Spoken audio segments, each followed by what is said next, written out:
உயிராய் உறவாய் தொடர்பாய். அத்தியாயம் 22. பிருந்தாவை காணாமல் டென்ஷனில் தலை கொதியபடி கீழே குனிந்தவனுக்கு தரையில் நிழல் தெரிந்தது. அந்த நிழலை கண்டவன் வேகமாக தலையை திருப்பி மொட்டை மாடியை பார்த்தான். அங்கே நின்றிருந்தால் அவனின் ஏஞ்சல். விரைந்து படியேறி மேலே சென்றான். மனதில் ஒரு நிம்மதி வந்தது அவளை கண்டதும். பிருந்தா! விரைந்து வந்து அணைத்து கொண்டான். அவனின் அணைப்பில் உணர முடிந்தது தன்னை காணாது அவர் அஞ்சினார் என. என்ன பிருந்தா, ஏன் இங்கே வந்து நின்றுட்டுருக்க? உனக்கு காணோன்னதும் பயந்து போயிடும் தெரியுமா? அவளை விலக்கி வைத்து முகம் பார்த்தான். ஒன்றும் இல்லை சுமித், பதட்டப்படாதீங்க. தூக்கம் வரல, அதான் இங்கே வந்தேன். உடம்பு சரியில்லையா என அவளின் நெற்றியை தொட்டு சோதித்தான். சுமித்தின் கையை பிடித்து அவனிடம் சமாதானமாக பேசினாள். எனக்கு ஒன்றும் இல்லை சுமித், இங்கே நல்ல காத்தோட்டமாக இருக்க, அதான் வந்தேன். வாங்க ரூமுக்கு போகலாம். அவளை தடுத்தான். தன் கையை பிடித்த சுமித்தை பார்த்தாள். நல்ல காத்தோட்டமாக இருக்குன்னு தானே வந்தேன், அப்புறம் ஏன் போகிற? வா, கொஞ்ச நேரம் இருந்துட்டு போகலாம். கைப்பிடி சுவரை பிடித்தவாறு இதமான காற்றை அனுபவித்தனர் இருவரும். அவளை திரும்பி பார்த்தான். பின்புறமாக அவளை அணைத்து முகத்தை தோளில் வைத்தான். அவனின் ட்ரிம் செய்த தாடி மெல்ல குத்த சற்று நெளிந்தாள். அவளின் இரு கைகளையும் பிடித்து அவளின் வயிற்றில் வைத்து அணைத்து கொண்டான். கொஞ்ச நாள் பொறுத்துக்கோ, நம்ம ரூமுக்கு ஒரு ஏசி வாங்கிடுறேன், நீ நிம்மதியாக தூங்கலாம். ஐயோ சுமித், அதெல்லாம் வேணாம், அதை பற்றிலாம் எதுவும் யோசிக்காதீங்க. ஏன் வேணாம்? என் பொண்டாட்டிக்கு நான் வாங்குவேன். சரி சரி, இப்போ அது அவசியம் இல்லை, நாம் தூங்க போகலாம் வாங்க. இன்னும் கொஞ்ச நேரம் என அவளை இருக்கினான். மறுநாள் காலை சூரிய கதிரின் ஒளி கண்ணில் பட நித்திரை கலைந்து கண் விழித்தான் சுமித். அதுக்குள்ளே எந்திரிச்சு குளிச்சிட்டியா? ஆமாம் சுமித், இப்போல்லாம் தானே 5:45 தூக்கம் தெளிஞ்சிடுது. ப்ரஷ் பண்ணிட்டு வாங்க, நான் காஃபி போடுறேன். எது, காஃபி போடுறியா? உனக்கு எதுக்கு வீண் சிரமம்? சுமித் என முறைத்தாள். ரொம்ப பண்ணாதீங்க, நான் இப்போல்லாம் காஃபி நல்லா தான் போடுறேன். அப்படியா? வந்து குடிச்சிட்டு சொல்கிறேன். அவள் சென்று சுமித்திற்கு காஃபி தயார் செய்ய அவனும் வந்து குடித்தான். எப்படி என புருவம் உயர்த்தினாள். பரவாயில்ல, நல்லா இம்ப்ரூவ் ஆகிட்ட பிருந்தா. அவனிடம் பாராட்டை பெற்றவள் கிச்சனுக்கு நடந்தாள். அத்தை, அவர் காஃபி கொடுத்துட்டேன், உங்களுக்கு ஏதாவது ஹெல்ப் வேணுமா? இந்த காய்கறியை மட்டும் கொஞ்சம் கட் பண்ணி கொடுமா. அவளிடமிருந்து எந்த பதிலும் இல்லை. சுமித்தின் அம்மா அவளின் பதில் குரல் எதுவும் கேட்காததால் திரும்பி பார்த்தார். பிருந்தா! அம்மாவின் குரலை கேட்டு சுமித்தும் ரேணுவும் கிச்சனுக்கு ஓடி வந்தனர். பிருந்தா தரையில் மயங்கி விழுந்திருந்தாள். அம்மா, என்னாச்சு? தெரியலப்பா, என்கிட்ட பேசிட்டு இருந்தா, சத்தத்தை காணோன்னு திரும்பி பார்த்தா மயங்கி விழுந்துட்டுருக்கா. தண்ணீர் தெளித்தான். அவள் கண் திறக்கவில்லை. சுமித், ஆட்டோ கூப்பிடு, ஹாஸ்பிட்டலுக்கு போகலாம். அவளை விரைந்து மருத்துவமனையில் சேர்த்தனர். மருத்துவர் அவளை பரிசோதித்து கொண்டிருந்தார். 1/2 மணி நேரத்திற்கும் மேலானது. என்னடா, தலையை ஸ்கேன் பண்ணணும்னு சொல்கிறாங்க? அதான் எனக்கும் புரியலம்மா, பயமாக இருக்கு. இல்லை சுமித், பயப்படாத, ஒன்றும் ஆகாது. தன் பயத்தை அடக்கி தன் மகனின் மனம் தேற்றினார். சிறிது நேரத்திற்கு பிறகு டாக்டரை சந்தித்தனர். டாக்டர், என் ஒய்ஃப்க்கு என்னாச்சு? அவங்க நல்லா தானே இருக்காங்க? இவங்க Radha groups managing director Brinda தானே? அவரின் கேள்விக்கு சுமித் பதிலளித்தான். ஆமாம் டாக்டர். அவங்கக்கிட்ட வேலை செஞ்ச ஸ்டாஃபை காதல் கல்யாணம் பண்ணிக்கிட்டு தான் கேள்விப்பட்டேன். உங்கள் பேர் தான் சுமித்தா? ஆமாம் டாக்டர், நீங்கள் கேள்விப்பட்டது உண்மைதான். என் ஒய்ஃபுக்கு என்ன ஆச்சு சொல்லுங்கள். மனுஷங்க மனசு சந்தோஷப்படுறதுக்காக எல்லாத்தையும் ஏற்றுப்பாங்க, ஆனால் உடம்பு அதை ஏற்றுக்கணும்ல. புரியல டாக்டர். அவங்க ரொம்ப நாளாக சரியாக தூங்கலை. அவங்களோட தூக்கமின்மைக்கு என்ன காரணம்னு தெரிஞ்சுக்கணும். நீங்கள் விசாரிக்கிறத பார்த்தா பர்சனல் ப்ராப்ளம் எதுவும் இல்லைன்னு தோணுது. ஆமாம் டாக்டர், பிருந்தா எங்கள் எல்லாருக்கூடவும் சந்தோஷமாக தான் பேசி பழகிறா. எங்களுக்குள்ளே எந்த பிரச்சனையும் இல்லை. ஓகே மிஸ்டர் சுமித், நம்ம தூங்கிட்டு இருக்கும்போது கரண்ட் கட்டானா என்ன செய்வோம்? தூக்கம் கலைஞ்சிரும். கரண்ட் வர வரைக்கும் தூக்கம் வராது. கரெக்ட். இது எல்லார் வீட்லேயும் இருக்க ஒரு விஷயம். இதே நீங்கள் ஏதோ ஒரு கட்டாயத்தினால ஒரு குடிசை வீட்டில் தங்க வேண்டிய நிலைமை, அங்கே ஃபேன் கூட கிடையாதுன்னா உங்களால் எவ்வளோ நேரம் தூங்க முடியும்? இல்லை டாக்டர், ஃபேன் இல்லாமல் எனக்கு தூக்கமே வராது. இதுக்கு என்ன அர்த்தம்னா, நாம் தூங்க தேவையான வசதி இல்லைன்னா கூட நமக்கு தூக்கம் வராது. யோசிச்சு பாருங்கள், அவங்களுக்கு என்ன தேவைன்னு பார்த்து கவனிங்க. இதுக்கு மேலேயே அவங்க சரியாக தூங்கலைன்னா அது அவங்க மூளையை பாதிக்கும். 3 நாள் கழித்து ரீசெக்கப்புக்கு கூட்டிகிட்டு வாங்க. சுமித் யோசித்து கொண்டே வெளியே வந்தான். சுமித், டாக்டர் சொல்கிறத பார்த்தா பிருந்தா சரியாக தூங்குறதே இல்லை போல. இல்லைம்மா, அவன் நல்லா தூங்கின மாதிரி தான். என்ன சுமித் இழுக்கிற? உன்னை நம்பி வந்த பொண்ணு, எனக்கு முன்னாடி நீ தான் அவளை கவனிச்சுக்கணும். அவன் அம்மாவின் பேச்சுக்கு சரியென தலையசைத்தான். பிருந்தாவை டிஸ்சார்ஜ் செய்து வீட்டிற்கு அழைத்து சென்றனர். மாலை நேரம் அவள் அறையில் அமர்ந்திருந்தாள். பிருந்தா, கொஞ்ச நேரம் ஹாலில் வந்து உட்காந்துருக்கியா? ஏசி செட் பண்ண ஆளுங்க வந்திருக்காங்க. என்ன சுமித், நான் தான் வேணான்னு சொன்னேன்ல. நீ எதுவும் பேசாத, கொஞ்ச நேரம் வெளியே உட்காரு. அவளை அன்பாய் இழுத்து வந்தான் வெளியே. சுமித் உடனிருந்து நடக்கும் வேலைகளை கவனித்தான். சிறிது நேரத்திலேயே அவளை பார்க்க மோகனும் பிரகாஷும் வந்தனர். அட வாங்க அங்கிள், எப்படி இருக்கீங்க? அது நான் தான் கேட்கணும். அங்கிள், எனக்கு ஒன்றும் இல்லை, நான் நல்லா தான் இருக்கேன். வா பிரகாஷ், உட்காரு. சுமித்தும் வரவேற்றான். சுமித்தின் அம்மா காஃபி போட்டு கொண்டு வந்து கொடுத்தார். நீங்கள் என்ன நேரில் சந்திக்கணும்னு சொன்னதா பிருந்தா சொல்லியிருந்தா. சரியாக நேரம் அமையல. பரவாயில்ல, அதான் இப்போ வந்துட்டீங்களே. நான் நம்ம சுமித்து பிருந்தாவோட ரிசப்ஷன் பற்றி பேச தான் கூப்பிட்டேன். அடுத்த வாரத்தில் வெள்ளிக்கிழமை நல்ல நாளாக இருக்குது, அன்றைக்கே வச்சுக்கலான்னு யோசிக்கிறேன். உங்கள் விருப்பம் என்ன? தாராளமாக வச்சுக்கலாம். மண்டபமும் சாப்பாடும் நாங்கள் தான் கவனிச்சுக்குவோம். அது எப்படி எல்லாத்தையும் நீங்களே செய்யலாம்? அப்புறம் நாங்கள் எங்கள் பிள்ளைங்களுக்கு என்ன செய்ய? மண்டப டெக்கரேஷன் நீங்கள் கவனிச்சுக்கோங்க என பிரகாஷ் கூறினான். முக்கியமான விஷயம், எத்தனை சொந்தக்காரங்க வந்தாலும் நாங்கள் தான் பரிமாறுவோம். பஃபே சிஸ்டம்லாம் வைக்கக்கூடாது என வாசலில் நின்றிருந்த ராகவன் கூறினான். இப்பவும் உடன் வந்திருந்தான். பிருந்தா ராகவனை கண்டு பரிதாபமாக உணர்ந்தாள். ரேணுவின் திருமண விஷயம் அறிந்தால் எப்படி எடுத்துக்கொள்வார் என யோசித்து கொண்டே இருந்தாள். திலீப் உள்ளே வந்த பிறகு பிரகாஷ் அவனிடம் பேசினான். சாரி திலீப், உன்னை கடத்தி உனக்கு தொந்தரவு கொடுத்துட்டேன். இட்ஸ் ஓகே, பரவாயில்ல விடுங்க. அம்மா, ஒரு புல்லட்டை கோல்டு மெடலாக வாங்கினீங்க, 3வது நாளே டிஸ்சார்ஜ் ஆகி வந்துட்டீங்க. நல்லா கேளு திலீப். அப்பா, எனக்கு அந்த ஹாஸ்பிட்டல் வாசனையே பிடிக்கல, அதான் வீட்டில் ட்ரீட்மெண்ட் கன்டினியூ பண்ணுறேன்ல. அப்புறம் என்ன? ஒவ்வொருத்தரும் ஒவ்வொரு மாதிரி. நம்ம திலீப்புக்கு ஹாஸ்பிட்டல்னால் ரொம்ப பிடிக்கும் இல்லை திலீப் என அவனின் தோள் மீது கை போட்டான் சுமித். திலீப் வெட்கப்பட்டான். என்ன சுமித், திலீப் வெட்கப்படுறான்? அட பிரகாஷ், உனக்கு விஷயமே தெரியாதுல்ல, நம்ம சாரோட காதலியே அங்கே தான் வேலை செய்கிறாங்க. ஓஹோ என அனைவரும் சிரித்தனர். ஆனால் பிருந்தா மட்டும் யோசனையிலேயே இருந்தாள். என்ன ராகவா, அவங்க 2 பேரும் கமிட் ஆயிட்டாங்க, நீ எப்போ? அவன் எதுவும் பேசாமல் அமைதியாக சிரித்தான். அதுக்கு என்ன, அம்மா கிட்ட சொல்லி ராகவனுக்கும் ஒரு பொண்ணை பார்த்துடலாம். டெய் சுமித், கம்முன்னுறா. அடேங்கப்பா, வெக்கமா? அப்படிலாம் ஒன்றும் இல்லை, நீ கம்முன்னுரு. கண்டிப்பாக ராகவனுக்கும் பொண்ணு பார்க்கணும் என்றார் அம்மா. ரேணு இங்கே வா. ராகவன் அதிர்ந்தான். அம்மா ஏன் ரேணுவை கூப்பிடுறாங்க? இவங்களுக்கு விஷயம் தெரிஞ்சிடுச்சா? எல்லாரும் இருக்கீங்க, இப்போவே விஷயத்த சொல்கிறேன். என்னம்மா, சுமித்துக்கும் பிருந்தாவுக்கும் மறுபடியும் கல்யாணம் செஞ்சு வைக்க போகிறீங்களா? திலீப், கொஞ்சம் இருறா என காதை திருக்கினார் அம்மா. ரேணுவுக்கு ஒரு நல்ல வரன் வந்திருக்கு. ராகவன் தலை நிமிர்ந்து ரேணுவை பார்த்தான். அவள் மெல்லிய புன்னகையுடன் நின்றிருந்தாள். அவனுக்கு ஒன்றும் புரியவில்லை. அம்மா, வரன் வந்திருக்குன்னு சொல்கிறாங்க, இவ சிரிக்கிறா. அம்மா முழு விவரத்தையும் அனைவரிடமும் கூறினார். அப்போ கல்யாணம் முடிஞ்சதும் ரேணு ஃபாரின் போயிடுவாளா? திலீப்பின் வார்த்தைக்கு ராகவன் அதிர்ந்தான். ஆனால் ரேணுவிடத்தில் எந்த அதிர்ச்சியும் இல்லை. நாளைக்கு மாப்பிள்ளை வீட்டில் சம்மதம் சொல்லிடலான்னு இருக்கோம். ஆமாம்மா, நல்ல காரியம், சீக்கிரம் முடிச்சிடணும். நானும் பிரகாஷோட கல்யாணத்தை சீக்கிரம் முடிச்சிடலான்னு இருக்கேன். பிருந்தாவிடம் அனைவரும் கவனமாக இருக்குமாறு கூறி சென்றனர். இறுதியாக ராகவனும் கிளம்பினான். சரி, நானும் கிளம்புறேன்டா. ராகவா, இரு, சாப்பிட்டு போகலாம். இல்லைம்மா, எனக்கு டயர்டாக இருக்குது, நான் வீட்டுக்கு போகிறேன். டேய் இருடா, என்ன இவன் கூப்பிட போகிறான்?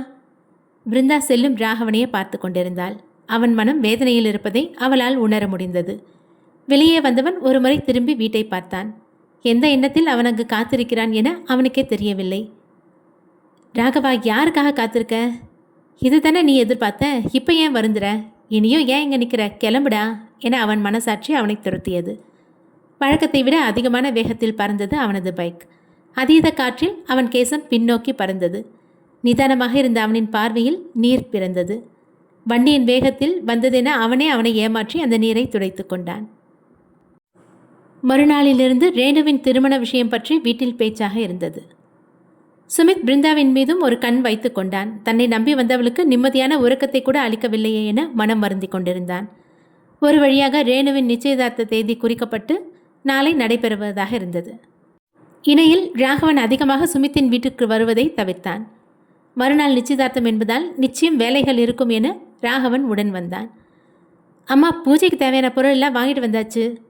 பிருந்தா, அதை ரூமில் கொண்டு போய் வைமா. பிருந்தா அதை வாங்கி பூஜை அறைக்கு சென்றாள். அவளை பின்தொடர்ந்து சுமித்தும் சென்றான். ஏய், என்ன ஆச்சு, ஒரு மாதிரி டல்லாக இருக்க? இல்லைங்க, நான் நல்லா தான் இருக்கேன். உண்மை சொல்லு, ஏதாவது பண்ணுதா? இல்லைங்க, நான் நல்லா தான் இருக்கேன், ஒரு பிரச்சனையும் இல்லை. நீங்கள் நிச்சயதார்த்த வேலையை கவனிங்க. அவளின் கையை இறுக பிடித்து கொண்டான். உனக்கு ஏதாவது தொந்தரவாக இருந்தால் என்கிட்ட சொல்லு.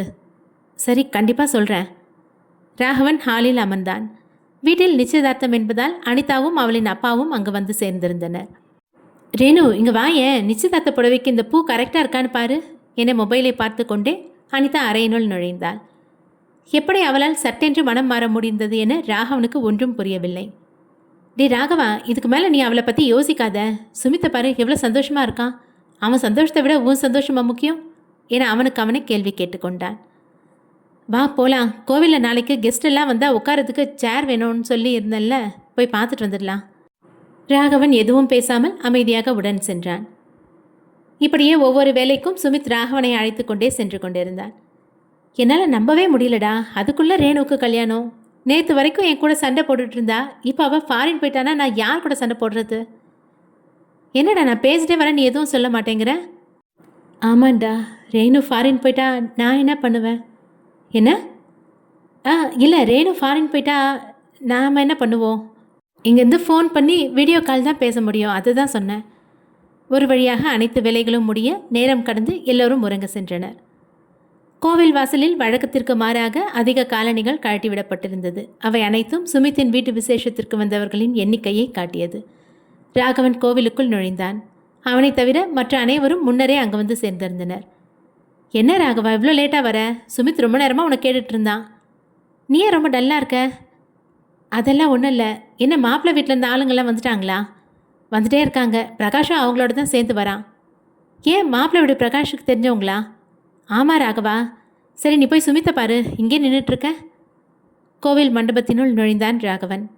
மணப்பெண்ணாக அலங்காரம் செய்து ஒரு சேரில் அமர்ந்திருந்தாள் ரேணு. அவளின் தோழிகள் சுற்றி வளைத்து நின்றிருந்தனர். அவர்களுக்கு இடையே தெரிந்த சிறிய சந்தில் அவள் முகத்தை பார்த்தான். அதில் தெரியும் புன்னகை அவனை கொன்றது. வேறொருவனுக்காக அந்த புன்னகையை அவள் உதிர்ப்பது அவனால் ஏற்க முடியவில்லை. சுமித் ராகவனை தேடி வந்தான். ராகவா, சொல்லு சுமித். என்னடா இவ்வளோ நேரம் எங்கே இருந்த? நான் உனக்கு ரொம்ப நேரமாக கால் பண்ணிகிட்ருக்கேன். டிராஃபிக்கில் மாட்டிக்கிட்டேன்டா. சரி, சாப்பாடு வந்துருச்சுடா, போய் டேஸ்ட் நல்லா இருக்கான்னு கொஞ்சம் செக் பண்ணி பாரு. இதோ போகிறேன். பந்திக்கு சென்று உணவின் ருசியை சோதித்தான் ராகவன். வேண்டுமென்றே வேலை வாங்குவது போல் சுமித்தும் எல்லாவற்றுக்கும் ராகவனையே அழைத்தான். டேய் இங்கே வாடா, எல்லாரும் வந்துட்டாங்க, இந்த ஜமுக்காலத்தை விரிக்கணும் வா. ராகவன் கோவில் வாயிலை பார்த்தான். பிரகாஷ் அவன் தந்தை மற்றும் மாப்பிள்ளை வீட்டாருடன் வந்து கொண்டிருந்தான். பிருந்தாவின் தோழி பானுவும் வந்து சேர்ந்தாள். வாசலில் காத்திருந்து பிருந்தா அவர்களை அழைத்து வந்தாள். வாங்க வாங்க, என்ன இவ்வளோ நேரம்? சுமித்தின் அம்மா அவர்களை ஆனந்தமாக வரவேற்றார். பிரகாஷின் அருகில் நடந்து வந்தான் மாப்பிள்ளை பையன். நல்ல அழகான முகம். மாப்பிள்ளை மீது ராகவனின் பார்வை ஒருவித ஏக்கத்தோடு இருந்தது. என்னவோ அவன் இருக்க வேண்டிய இடம் போல். விரித்த ஜமுக்காலத்தில் உறவினர்கள் சந்தோஷமாக அமர்ந்தனர். பொண்ணு மாப்பிள்ளை முதல்ல போய் சாமி கும்பிட்டு வாங்க என ஐயர் கூறினார். மாப்பிள்ளையுடன் பிரகாஷும் ரேணுவுடன் பிரகாஷின் காதலி பானுவும் இணைந்து சென்றனர். ரேணு அவளின் வேண்டுதலை இறைவனின் முன் வைத்தாள். கடவுளை, என் அப்பா இறந்த பிறகு வேண்டிய எதுவும் வாய் திறந்து யார்கிட்டையும் கேட்க முடியல. அம்மாவையும் அண்ணனையும் கஷ்டப்படுத்தக்கூடாதுன்னு எல்லாத்தையும் உள்ளுக்குள்ளேயே வச்சுக்கிட்டேன். நான் இவர் கூட சந்தோஷமாக வாழ ஆசைப்படுறேன். எனக்கு இந்த ஒரு விஷயத்தை மட்டும் கொடுங்க சாமி. அவளின் வேண்டுதல் முடிந்து கண் திறந்தாள். மாப்பிள்ளையும் பெண்ணும் வந்து சபையில் அமர்ந்தனர். சரி, கல்யாண பத்திரிக்கை படிக்கலாமா? ஐயர் கேட்டார். தாராளமாக படிக்கலாம் ஐயரே, எல்லாரும் வந்துட்டாங்க என பிரகாஷின் தந்தை கூறினார். ஐயர் பத்திரிகை வாசிக்க ஆரம்பிக்க ராகவன் அவன் காதுகளை மூடிக்கொண்டான். அவன் கால்கள் தானாக பின்னோக்கி நகர்ந்தன. அந்த இடத்தை விட்டு தூரமாக சென்றான். நீண்ட நேரம் காதுகளில் கையை வைத்தவாறே நின்றிருந்தவன் அங்கிருந்தவர்களின் கைத்தட்டல் மற்றும் கூச்சல் சத்தத்தை கேட்டு திரும்பினான். மணமக்கள் இருவரும் மோதிரம் மாற்றிக்கொண்டனர். அவனின் தொண்டை விம்மியது. எனக்கு அழத் தோணுது, என அழவிடு என அவனிடம் அனுமதி கேட்டது. வந்த அழுகையை அடக்கியதால் அவனின் தொண்டையில் வலி வந்தது. வண்ண பூக்களை தூவி சத்தம் எழுப்பி புது பெண் மாப்பிள்ளைக்கு வாழ்த்து கூறினர் அங்கிருந்தவர்கள். ராகவா. திலீப் நின்றிருந்த ராகவனின் மீது கை வைத்தான். ஏண்டா இங்கே வந்து நின்றுட்டுருக்க? நீ போ, நான் வரேன் என தொண்டை வலிக்க கூறினான். இங்கே தனியாக உனக்கு என்ன வேலை? போன்னு சொல்கிறேன்ல. ஏண்டா கத்துற என அவனை தன் பக்கமாக பிடித்து திருப்பினான் திலீப். நீ எதுக்கு அழுதுட்டுருக்க இப்போ? ஒன்றும் இல்லை, போடா என தனக்குள் இருந்த வருத்தத்தையும் கோபத்தையும் அடக்கி வைத்து அவனுக்கு பதில் கூறினான். என்ன ஒன்றும் இல்லை, சம்மந்தம் இல்லாமல் எதுக்கு இங்கே வந்து அழுதுட்டுருக்க? போன்னு சொன்னால் கேட்க மாட்டியாடா? எனக்கு என்ன பிரச்சனைன்னு சொன்னால் சரி செஞ்சு வச்சிருவியா? அவனின் சத்தத்தை கேட்டு நிச்சயதார்த்த விழாவில் இருந்த அனைவரும் திரும்பி பார்த்தனர். டேய், நான் என்ன கேட்டேன்னு என்கிட்ட எப்படி பேசுகிற? அவனிடம் ராகவன் எரிந்து விழுவதைக் கண்டு சரண்யாவும் அருகில் வந்தாள். அண்ணா, என்னாச்சு? ஏன் இவர்கிட்ட இப்படி பேசுகிறீங்க? சாரிம்மா, ஒன்றும் இல்லை, அவனை கூட்டிகிட்டு போ. ராகவா, என்னடா பண்ணுற? ஒன்றும் இல்லை சுமித், நீங்கள் போங்க. இல்லை சுமித், இவன் ஏதோ மறைக்கிறான். தனியாக நின்று அழுதுட்டு இருந்தான். என்னாச்சுன்னு கேட்டதுக்கு என்கிட்ட கத்துறான். திலீப் சொல்கிறது உண்மையா? அழுதியாடா? என்ன பிரச்சனை உனக்கு? சுமித் ப்ளீஸ், நீயாவது நான் சொல்கிறத கேளு. இங்கேருந்து போங்க எல்லாரும். நான் கொஞ்ச நேரம் தனியாக இருக்கணும். தனியாக நின்று வருத்தப்படுற அளவுக்கு என்ன பிரச்சனை உனக்கு? என்னை விட்டுட்டு போய் தொலைங்கடா என கத்தி தரையில் மண்டியிட்டு அழுதான். அழுது கொண்டிருந்த தன் நண்பனுக்கு இணையாக சுமித்தும் இறங்கினான். ஏண்டா அழற? என்னடா பிரச்சனை? வெறி வந்தவனாய் சுமித்தை தள்ளிவிட்டான். நீ தாண்டா என் பிரச்சனை. நீ காட்டுற இந்த அன்பு தான் எனக்கு பிரச்சனை. ஆமாண்டா, நான் உன் தங்கச்சியை நேசிக்கிறேன். இந்த விஷயத்த மனசுக்குள்ளே போட்டு புதைச்சி எனக்கு ரொம்ப பாரமாக இருக்குடா. என்னால் முடியல. தன் நண்பனின் நிலையைக் கண்டு வருத்தமாக பார்த்தான் சுமித். உன் தங்கச்சியோட காதலை நான் ஏற்றுக்கிட்டா எங்கே நீ என்னை விலக்கி வச்சிருவியோன்னு நான் அவளை கண்டுக்காமல் இருந்தேன். ஆனால் இப்போ அவள் வேற ஒருத்தனுக்கு சொந்தமாகிறத என்னால் பார்க்க முடியல. உன் தங்கச்சி என்னை நேசித்த விஷயம் உனக்கு தெரியும். ஆனால் நீ அதை பெருசாகவே எடுத்துக்கல. என்னதான் ஃப்ரெண்டுன்னு கூட சுற்றினாலும் நான் ஒரு அனாதை தானே. இவனுக்கு எப்படி பெண்ணு கொடுக்கறதுன்னு தானே. ராகவனின் வார்த்தை முடியும் முன்னே அவனின் கன்னங்கள் சிவந்தன. ஒன்றல்ல 2 முறை அறைந்தான் சுமித். மனதில் இருந்த ரணத்தை முழுமையாக கொட்டினான் ராகவன். சுமித் கொடுத்த அறையில் அழுத அவன் கண்கள் விரிந்தன. ஐயோ, நான் என்ன பண்ணிகிட்ருக்கேன்? வேகமாக எழுந்து தன் நண்பனின் கையை பிடித்தான். சாரி சுமித், நான் பேசுனதை பெருசாக எடுத்துக்காத. ஏதோ யோசிக்காமல் பேசிட்டேன். நான் சொன்னதெல்லாம் போய் அப்படிலாம் எதுவும் இல்லை என பதறினான். தன் கண்களை துடைத்து கொண்டு சுமித்திடம் கெஞ்சினான். ராகவா? சுமித்தின் அம்மா ராகவனை அழைத்தார். அம்மா, என்னை மன்னிச்சிருங்கம்மா என அவரின் கையையும் பற்றினான். எத்தனை வருஷமாக உங்கள் கையால் எனக்கு சாப்பாடு போட்டிருக்கீங்க. நான் பசியில் இருக்கேன்னு என் முகத்தை பார்த்தே கண்டுபிடிச்சிருவீங்க. உங்களுக்கு துரோகம் பண்ணிட்டேன் என கையை பிடித்து அழுதான். ராகவனின் நிலையைக் கண்டு ரேணுவின் கண்களில் நீர் வழிந்தது. ரேணுவின் அருகில் இருந்த மாப்பிள்ளையிடம் மன்னிப்பு கேட்டான் ராகவன். என்னை மன்னிச்சிருங்க, நீங்கள் தப்பாக எடுத்துக்காதீங்க. கல்யாணத்தில் எந்த தடங்களும் வேண்டாம். என்கிட்ட ஏன் இதையெல்லாம் சொல்கிறீங்க? அந்த மாப்பிள்ளை பேசியதை கேட்டு ராகவன் புரியாமல் நின்றான். நீங்கள் தானே மாப்பிள்ளை? மாப்பிள்ளை நான் இல்லை, பிரகாஷ் தான். பிரகாஷா? ராகவன் சுமித்தை பார்த்தான். சுமித் ராகவனுக்கு தன் பார்வையை பதிலாக தந்தான். இன்னுமாடா உனக்கு புரியல என்பது போல் பார்த்தான். அவன் பிருந்தாவின் தோழி பானுமதியையும் அவள் கையில் அணிந்திருந்த நிச்சயதார்த்த மோதிரத்தையும் காண்பித்தான். உடனே ராகவன் பிரகாஷின் வலது கைவிரலை பிடித்து பார்த்தான். அதே மாடல் மோதிரத்தை அவனும் அணிந்திருந்தான். அப்போ நிச்சயதார்த்தம் நடந்தது உங்கள் 2 பேருக்கு தானா? ஆமாம், அவங்க 2 பேருக்கு தான் நிச்சயதார்த்தம் நடந்தது.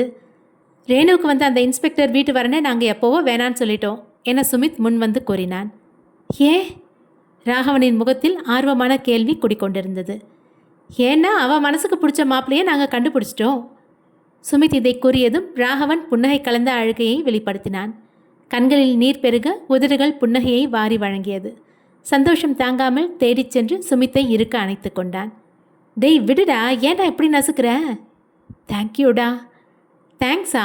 பதிலுக்கு சுமித் அவனை கட்டி அணைத்து இருக்க வலி தாங்காமல் அவனை விட்டு விலகினான் ராகவன். என்ன சார் புதுசாக தேங்க்ஸ்லாம் சொல்கிறீங்க என மிரட்டலாக பார்த்தான் சுமித். ராகவா, சுமித் கொஞ்ச நாளைக்கு முன்னாடி தான் என்கிட்ட இந்த விஷயத்த சொன்னான். நான் அப்போவே முடிவெடுத்துட்டேன். ஆனால் நீ உன் வாயால் ஒத்துக்கணும்னு ரேணுவும் சுமித்தும் சொன்னாங்க. அதான் இந்த நாடகத்தை போட்டோம் என அம்மா கூறினார். ராகவன் சுமித்தை பார்க்க, இத்தனை வருஷமாக உன் கூட இருக்க, உன் மனசில் என்ன இருக்குன்னு எனக்கு தெரியாதடா என சுமித் கூறினான். அம்மா, என்ன பொசுக்குன்னு நாடகம்னு சொல்கிறீங்க? எனக்கும் பானுக்கும் நடந்தது உண்மையான நிச்சயார்த்தம் என பானுவை தன் அருகில் இழுத்தான் பிரகாஷ். அனைவரும் சந்தோஷத்தில் புன்னகைக்க நிற்க தெம்பில்லாமல் மூச்சை அடைந்து தரையில் விழுந்தாள் பிருந்தா. பிருந்தாக்கு என்னாச்சு? பதறிக்கொண்டு சுமித் அருகில் வந்தான். மயங்கி இருந்த அவளின் கன்னம் தட்டி எழுப்பினான். வா, ஆட்டோ கூப்பிடு. டேய், என்னோட காரில் போகலாம். பிரகாஷ் கார் எடுத்து வந்தான். பிருந்தாவை விரைவாக மருத்துவமனைக்கு அழைத்து சென்றனர். வழியில் சுமித் ஏதேதோ புலம்பிக் கொண்டே வந்தான். நீ சொன்னது கரெக்ட் தான் பிரகாஷ். என் கூட இருந்தால் பிருந்தாக்கு தான் ஆபத்து. நான் அவளை சரியாக பார்த்துக்கல. என்னாச்சு சுமித், ஏன் இப்படிலாம் பேசுகிற? நான் அன்னைக்கு ஏதோ பிருந்தா மேலே இருந்த விருப்பத்தில் அப்படி பேசிட்டேன். உண்மையிலேயே என்னை விட என் அப்பாவை விட பிருந்தாவை சந்தோஷமாக பார்த்துக்க உன்னால் மட்டும்தான் முடியும். பிரகாஷ் பேசுவதெல்லாம் சுமித்திற்கு கேட்கவே இல்லை. ஐ எம் சாரி பிருந்தா, நான் உன் கழுத்தில் தாலி கட்டியிருக்கவே கூடாது. சுமித், நீ ஏன் இவ்வளோ பயப்படுற? ஒன்றும் இல்லை, ஹாஸ்பிட்டல் வந்தாச்சு, சீக்கிரம் உள்ளே போகலாம் வா. வாகனத்தை நிறுத்தியதும் சுமித் பிருந்தாவை வேகமாக கையில் ஏந்தினான்.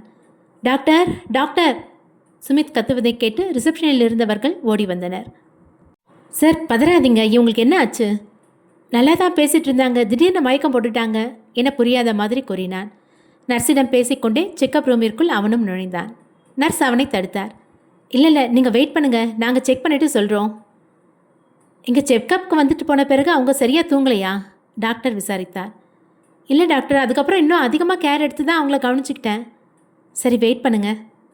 நில்லுடா, உள்ளெல்லாம் போக முடியாது, கொஞ்ச நேரம் வெயிட் பண்ணு. ஒரு மருத்துவர் பிருந்தாவை சோதித்து கொண்டிருந்தார். சுமித்தின் அம்மா, பிரகாஷின் தந்தை, தோழி பானுமதி, ரேணு என அனைவரும் அங்கே வந்து சேர்ந்தனர். சுமித், பிருந்தாக்கு என்னாச்சு? டாக்டர் செக் பண்ணிட்டு இருக்காங்க, இன்னும் எதுவும் சொல்லலை. டாக்டர் கதவை திறந்து வெளியே வந்தார். டாக்டர், பிருந்தா இப்போ எப்படி இருக்கா? மிஸ்டர் சுமித், நீங்கள் கொடுத்த ரியாக்ஷனை பார்த்து என்னோடய ஹாஸ்பிட்டல் ஸ்டாஃப் எல்லாருமே பயந்துட்டாங்க என சிரித்து கொண்டே பேசினார். என்ன இப்படி சிரிக்கிறீங்க? சொல்லுங்கள், என் ஒய்ஃப் எப்படி இருக்காங்க? அவங்க ப்ரெக்னெண்ட்டாக இருக்காங்க, அதனால தான் மயக்கம் வந்திருக்கு. இதை கேட்டதும் சுமித்தின் அம்மாவும் உடனிருந்த மற்றவர்களும் சந்தோஷத்தில் சிரிக்க, சுமித்தின் முகத்தில் மட்டும் ஆச்சரியம் குடிக்கொண்டது. உனக்கும் பிருந்தாவுக்கும் மட்டுமே தெரியும் அவர்கள் இருவரும் இன்னும் இணையவில்லை என. டாக்டர், நல்லா செக் பண்ணிங்களா என சுமித் கேட்டான். சுமித் பேசியதை கேட்டு அம்மா அவனை வித்தியாசமாக பார்த்தார். நான் கன்ஃபார்மாக சொல்கிறேன், உங்கள் ஒய்ஃப் ப்ரெக்னென்ட் தான். ராகவனும் திலீப்பும் சந்தோஷத்தில் சுமித்தை தூக்கி சுற்றினர். சுமித்தின் அம்மா கைகூப்பி இறைவனை வணங்கி நன்றி கூறினார். அருகில் இருந்த மற்றவர்களின் முகத்தை பார்த்தால் அனைவரும் ஆனந்தமாக இருந்தனர். ஆனால் சுமித்தால் அந்த சந்தோஷத்தை கொண்டாட முடியவில்லை. அறையின் கண்ணாடி வழியே மயக்கத்தில் இருந்த தன் மனைவி பிருந்தாவை பார்த்தான். அவள் சற்று பலவீனமாக இருந்ததால் அன்று மாலை வரை அவள் மருத்துவமனையில் இருந்து பின்பு வீட்டிற்கு அழைத்து செல்லப்பட்டாள். பிருந்தா, பானுமதி, ரேணு மூவரும் அறையில் அமர்ந்து பேசிக் கொண்டிருந்தனர். கள்ளி, நாங்கள் 2 பேரும் சரியாக பேசிக்கிறதே இல்லை, அப்படி இப்படின்னு என்னெல்லாமோ என்கிட்ட கதை விட்ட, இப்போ பார்த்தா 1 மாதத்துலேயே கன்சீவ் ஆகியிருக்க என அவளின் கண்ணம் இடித்தாள் பானுமதி. கம்மனிரு, ரேணு இருக்கான்ல என பானுவை அடக்கினாள் பிருந்தா. அண்ணி, நானும் பெரிய பொண்ணு தான், எனக்கும் கல்யாணம் ஆக போகுது. அச்சோ, நீங்கள் 2 பேரும் இதை பற்றி பேசுறத நிறுத்துங்க என முகத்தை மூடி வெட்கம் காட்டினாள். கதவு திறக்கும் சத்தம் கேட்டது. சுமித் உள்ளே வந்து நின்றான். சுமித் வந்ததும் பானுமதி கிண்டலாக ஒரு பார்வை பார்த்து, ஓகே, நாங்கள் வெளியே போயிடுறோம் என கிளம்பினாள். அவர்கள் வெளியே சென்றதும் பிருந்தாவிடம் பேச ஆரம்பித்தான். பிருந்தா, நீ ஏன் இந்த விஷயத்தை முன்னாடியே என்கிட்ட சொல்லலை? அவள் தலை குனிந்து வெட்கத்திலேயே நின்றிருந்தாள். எனக்கே இன்னைக்கு தான் தெரியும் சுமித். இதை நான் நம்பணுமா பிருந்தா? அவள் தலை குனிந்தவாறே பேசியதால் சுமித்தின் முகத்தில் இருந்த உணர்வுகளை கவனிக்கவில்லை. நிஜமாக தாங்க சொல்கிறேன், எனக்கு நாள் தள்ளி போன விஷயமே இன்னைக்கு ஹாஸ்பிட்டலில் கன்ஃபார்ம் பண்ணி சொன்னதுக்கு அப்புறம் தான் ஞாபகம் வந்துச்சு. நாள் தள்ளி போனதை மறந்துட்ட சரி, அவன் உன்னை தொட்டதை கூடவா நீ மறந்துட்ட? முன்னாடியே சொல்லியிருந்தா கரு உருவாகாத மாதிரி ஏதாவது ட்ரீட்மெண்ட் ஃபாலோ பண்ணியிருக்கலாம். இப்போ இந்த நிலைமையில கொண்டு வந்து நிறுத்தி வச்சிருக்கே நீ. சுமித்தின் இந்த வார்த்தையை கேட்ட பிறகுதான் அவள் தலை நிமிர்ந்து அவன் வதனத்தை பார்த்தாள். அதில் சிறு அருவருப்பு தெரிந்தது. சுமித், நீங்கள் என்ன பேசுகிறீங்க? குழந்தைய? ஆமாம், இப்போ குழந்தைய கலைக்கவா முடியும்? அவனின் வார்த்தையை கேட்டே படப்படுத்தது. எதுக்கு குழந்தைய கலைச்சிடலான்னு யோசிக்கிறீங்க? என்ன பிருந்தா, எதுவுமே நடக்காத மாதிரி பேசுகிற? இந்த விஷயம் மட்டும் எனக்கு முன்னாடியே தெரிஞ்சிருந்தா அந்த பிரகாஷை ஒரு வழி பண்ணியிருப்பேன். இப்போ தான் அவனே நல்லவனாக மாறியிருக்கான். நான் போய் அடித்து புதுசாக எதுவும் பிரச்சனை வர வேணாமேன்னு பார்க்குறேன். எதுக்காக பிரகாஷை அடிக்கணும்னு சொல்கிறீங்க? இது நம்ம குழந்தை சுமித். பிருந்தா, நீ சொல்கிற இந்த பொய்யை வெளியே இருக்கிறவங்க வேணால் நம்புவாங்க. உண்மை தெரிஞ்ச என்கிட்டயே சொல்கிறேன். சரி, இதுக்கு மேலே என்ன பண்ண முடியும்? விதியேன்னு ஏற்றுக்கிட்டு போக வேண்டியது தான். ஆனால் நீ மாறிட்டேன்னு நினச்சிட்டு இருந்தேன். எப்போ உனக்கு என்னை நடித்து ஏமாத்துறது ரொம்ப சுலபமாக இருக்குல்ல? போகட்டும், வெளியில் இருக்கவங்களுக்கு இந்த விஷயம் தெரியாமல் பார்த்துக்கோ. சுமித், நாம் 2 பேரும் ஒன்று சேர்ந்தது உங்களுக்கு கொஞ்சம் கூட ஞாபகம் இல்லையா? இப்போ எதுக்கு அழுது நாடகம் மாட்டுற? Stop it Brinda. வெளியே இருந்தவர்கள் சுமித்தின் கத்தலை கேட்டு உள்ளே வந்தனர். டேய் சுமித், என்னடா பண்ணுற? பிருந்தா கிட்ட ஏன் கத்தி பேசுகிற? ஒன்றும் இல்லைம்மா. என்ன ஒன்றும் இல்லை? பிருந்தா ஏன் அழற? ஒன்றும் இல்லை பிரகாஷ். சுமித், என்ன நடந்துச்சு? பிருந்தா மூக்கை உரிந்து கொண்டே அழுகையை அடக்க முயற்சித்தாள்.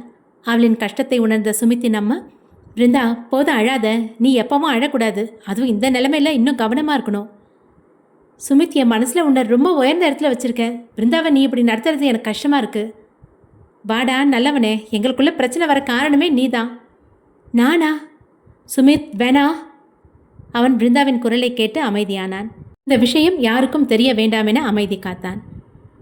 உங்ககிட்ட நான் எல்லாத்தையும் தெளிவாக அப்புறம் சொல்கிறேன். போதும் பிருந்தா, மறுபடியும் என்னை முட்டாள் ஆக்காத. நான் பொய் சொல்லலை சுமித். நல்லா நடிக்கிற நீ.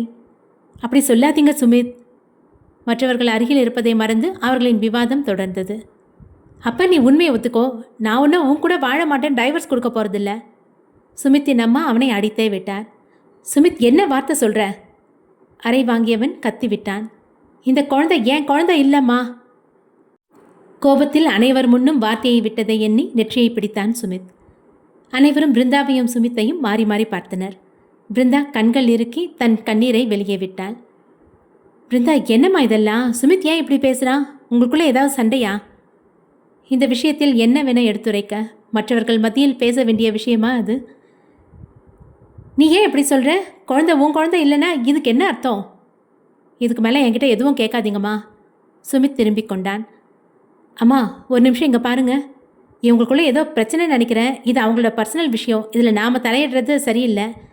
நீங்கள் பக்குவமாக பேசுங்க, நாங்கள் கிளம்புறோம் என மோகன் கிளம்பினார்.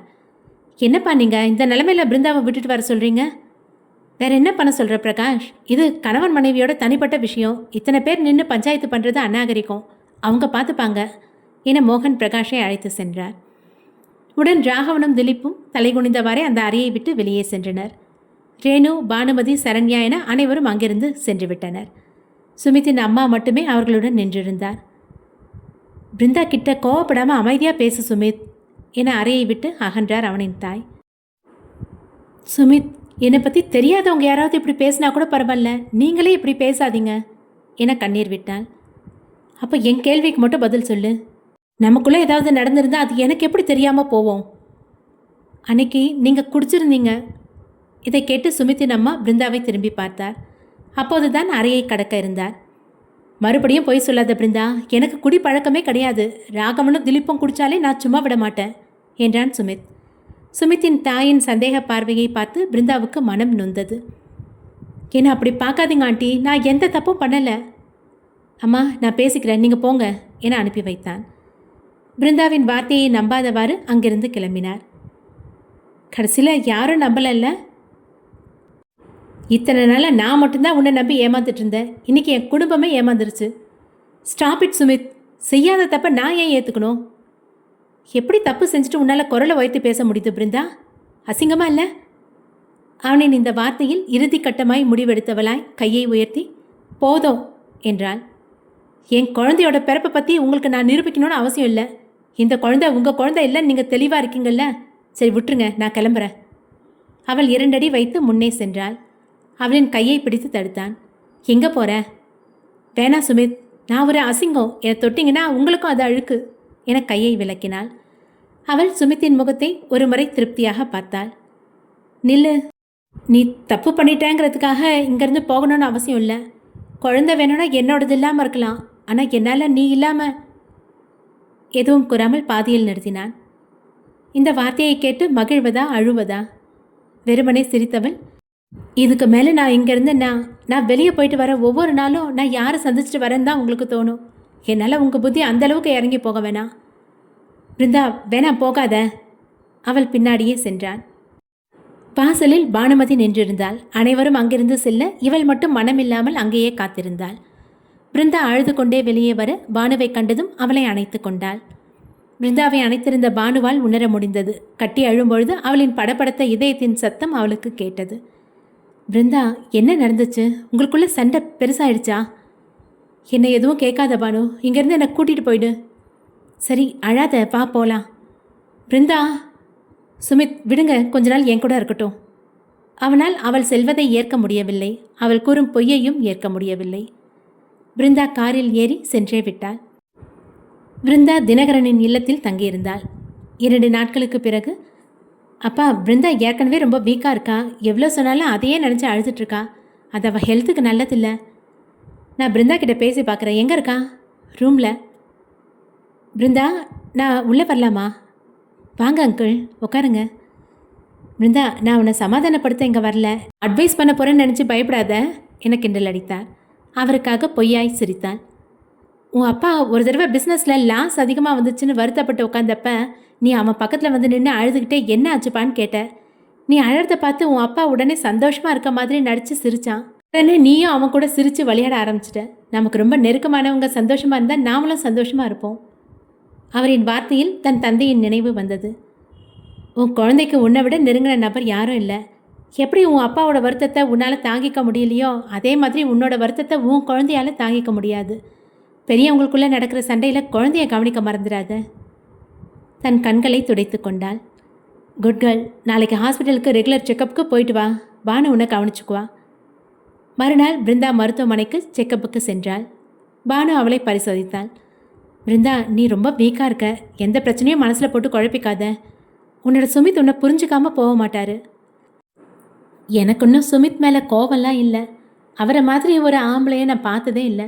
அவரை பொறுத்த வரைக்கும் இந்த குழந்தை அவரோடது இல்லை, குழந்தை தன்னோடது இல்லைங்கிறதுக்காக மனைவியை வெறுக்கலை. அவர் உண்மை தெரிய வர சமயம் அவர் ரொம்ப வருந்துவார். என்கிட்ட அப்படிலாம் பேசிட்டுமே நொந்து போயிடுவார்.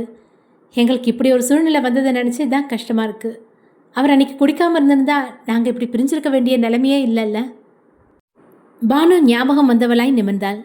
பிருந்தா, ஆனால் சுமித்துக்கு குடிப்பழக்கம் இல்லைன்னு சொல்கிறாங்க. ஆமாம், அவருக்கு குடிக்கிறது பிடிக்காது. என்னோட முதலரவு அன்னைக்கு ராகவனுக்கும் திலீப்புக்கும் ஏதோ பிரச்சனைன்னு போனவர் ரிட்டர்ன் வரும்போது குடிச்சிட்டு வந்தார். அவர் அன்றைக்கி குடிச்சிட்டு வந்தது அடுத்த நாளைக்கு அவருக்கு ஞாபகமே இல்லை. சரி, நீ வீட்டுக்கு போ, டிரைவர் வெளியே வெயிட் பண்ணுறாரு. நீ ஏன் ஒரு மாதிரியாக இருக்க? நத்திங் பிருந்தா, நீ வீட்டுக்கு போ, நான் ஈவினிங் வரேன். சரி. பிருந்தா சென்றதும் பானு ஒருவருக்கு அழைப்பு விடுத்து கோபமாக பேசி வரச் சொன்னாள். சிறிது நேரத்தில் அவளின் அறைக்கதவு திறக்கப்பட்டது. நான் உள்ளே வரலாமா? அவள் அவனை முறைத்தாள். இங்கே பாரு, என்ன விஷயம்னு சொல்லிட்டு கோவப்படு, எனக்கு பயமாக இருக்குது. உனக்கு பயமாக இருக்கா பிரகாஷ்? நீ பண்ண காரியத்தினால பிருந்தா வாழ்க்கை என்ன ஆகுமோன்னு எனக்கு பயமாக இருக்குது. பானு, சுமித் தான் என் மேலே சந்தேகப்படுறான்னா நீயுமா? நீங்கள் என்கிட்ட அன்றைக்கி சொன்னீங்கல்ல, பிருந்தாவையும் சுமித்தையும் டிஸ்டர்ப் பண்ணுறதுக்காக அவங்களோட முதலிரவு அன்றைக்கி ராகவனையும் திலீப்பையும் போலீஸ் ஸ்டேஷனில் உட்கார வச்சேன்னு. ஆமாம், அன்றைக்கி அவங்களுக்கு ஹெல்ப் பண்ண சுமித் போயிருக்காரு. ரிட்டர்ன் வரும்போது குடிச்சிட்டு வந்திருக்காரு. அன்றைக்கே பிருந்தாவும் சுமித்தை ஒன்று சேர்ந்துருக்காங்க. ஆனால் சுமித்துக்கு அது ஞாபகம் இல்லை. இதுதான் விஷயம்னா அன்றைக்கி சுமித் கேட்கும்போதே பிருந்தா சொல்ல வேண்டியது தானே. இப்போ கூட உன்னோட தப்பை நீ உணரல பிரகாஷ். நம்மளை அந்த நிலைமையில் நினச்சி பாருங்க.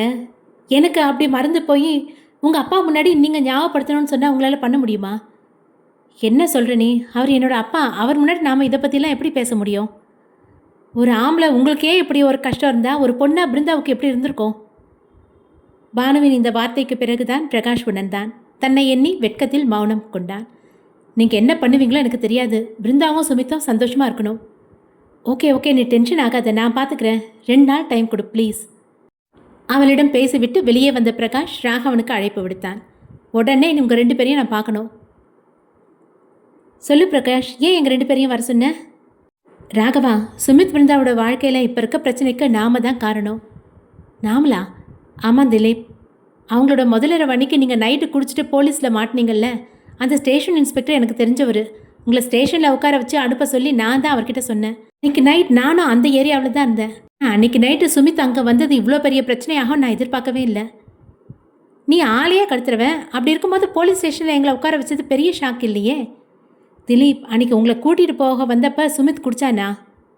ஆமாம், நான் காலை எனக்காக மிக்ஸ் பண்ணி வச்சுருந்த சரக்கை கொஞ்சம் கூட மிச்சம் வைக்காமல் குடிச்சிட்டான் என முகத்தை கோபமாக வைத்து கூறினான்.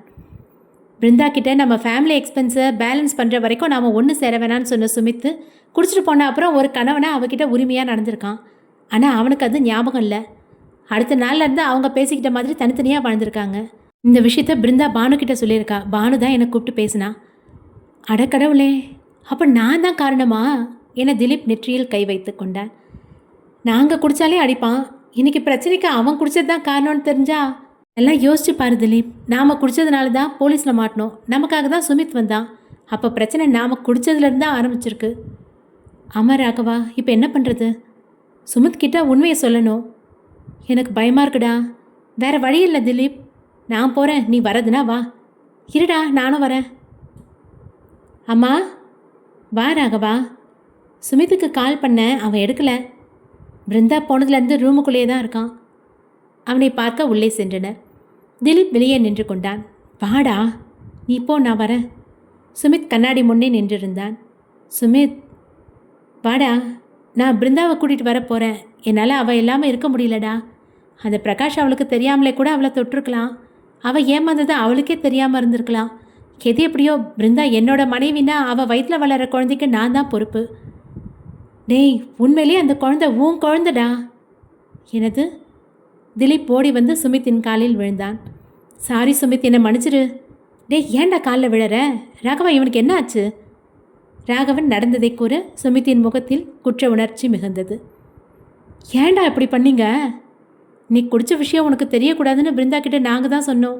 அதனால தான் அவங்க உங்ககிட்ட சொல்லலை. காலில் விழுந்திருந்த திலீப்பை தூக்கி நிறுத்தி அடித்தான். ஏண்டா இப்படி என் வாழ்க்கையில் விளையாடுறீங்க? அவள் முகத்தில் எப்படிடா முழிப்பேன்? சாரி சுமித், போங்கடா இங்கேருந்து. அவர்களை அறையை விட்டு வெளியே அனுப்பினான். சுமித், சுமித், கதவை தட்டினர். ராகவா, என்னாச்சு? சுமித்தின் அம்மாவிடம் நடந்ததை கூறினான் ராகவன். அடக்கடவுளே, நானும் அந்த பொண்ணை நம்பலையே.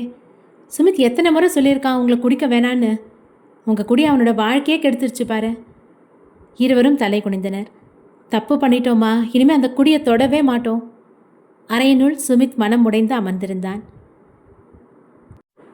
அன்று நடந்தது.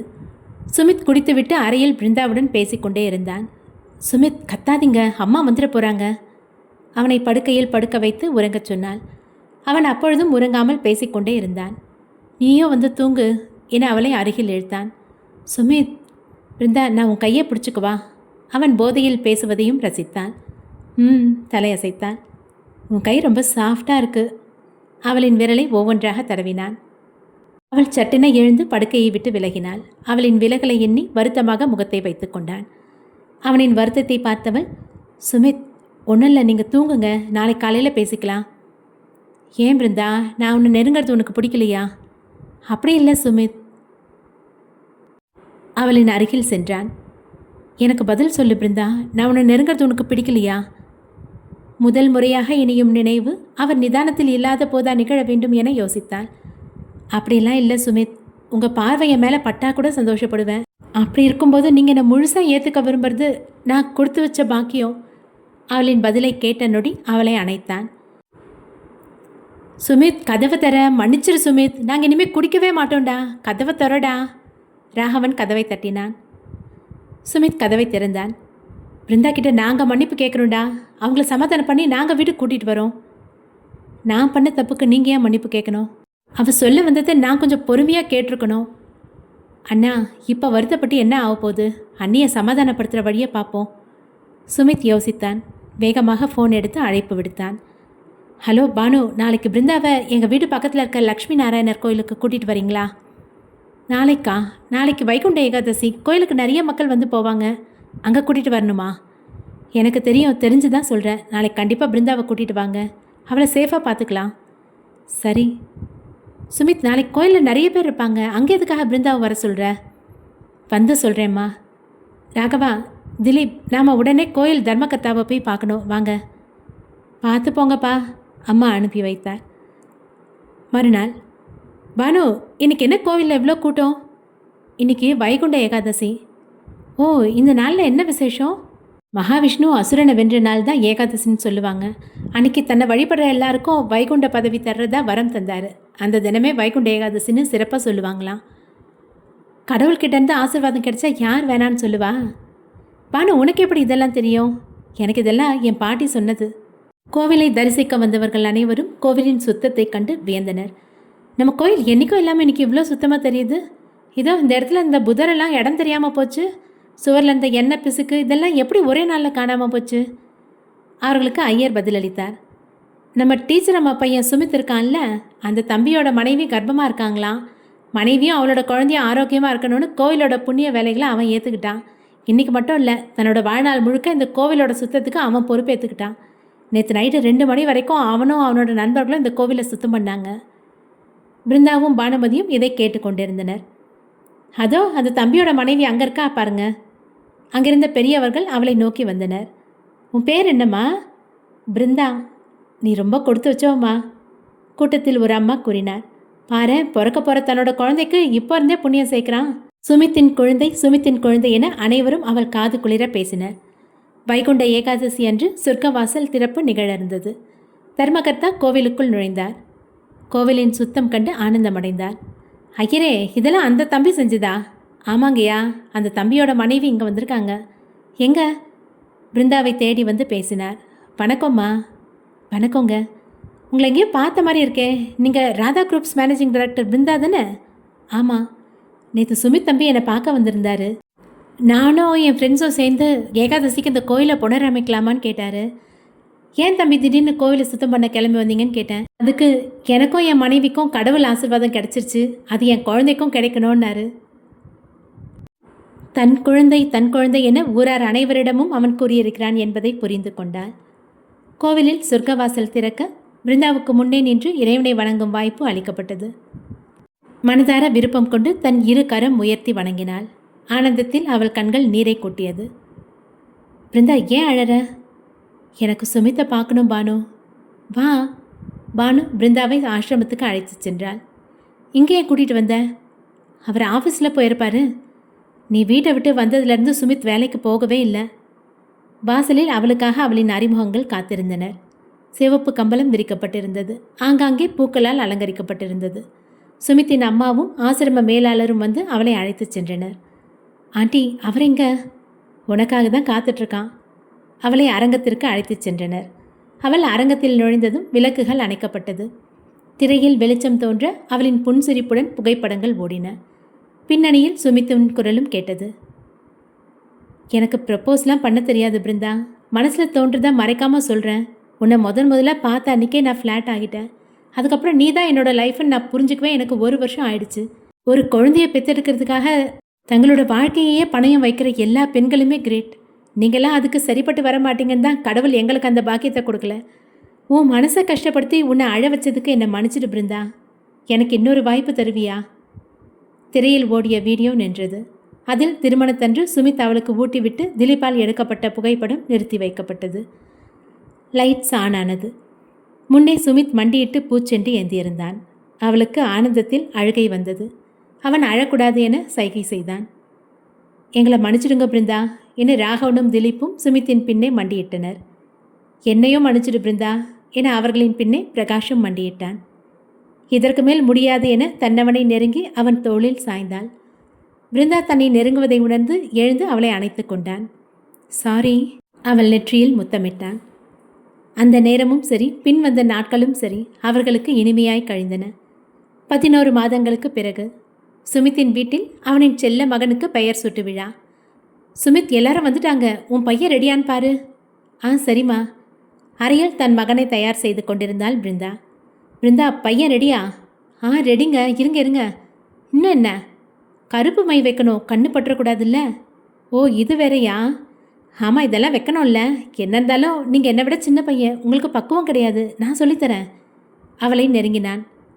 ஓய், நான் சின்ன பையனா? ஆமாம், நீங்கள் என்னை விட சின்ன பையன் தானே. இப்போ எதுக்கு கிட்ட வரீங்க? இந்த சின்ன பையனோட பக்குவம் என்னன்னு நீ தெரிஞ்சுக்க வேணா? பிருந்தா, பையன் ரெடியா? பானு உள்ளே வந்தாள். தம்பதியர் இருவரும் சங்கடத்தில் நெளிய பானு சிரித்து கொண்டே வெளியே வந்தாள். எல்லாம் உங்களால் தான். இனி அவ என்னை கிண்டல் பண்ண போறா. பரவாயில்லவா, உன் ஃப்ரெண்டுக்கு வேலையே அதானே. இருவரும் குழந்தையுடன் வெளியே வந்தனர். பானுவுக்கும் பிரகாஷுக்கும் திருமணம் முடிந்து 6 மாதங்கள் ஆகியிருந்தன. சுமித்தின் தங்கை ரேணுவுக்கும் ராகவனுக்கும் திருமணம் நிச்சயம் முடிந்துவிட்டது. திலீப்பும் ஒரு வழியாக தன் தந்தையிடம் காதலி சரண்யாவை பற்றி கூறி சம்மதம் பெற்றான். அப்புறம் சுமித், இன்னைக்கு நைட் பார்ட்டி? திலீப்பை முறைத்தான் சுமித். டேய், ரெஸ்டாரண்ட் போகலான்னு சொன்னேன்டா.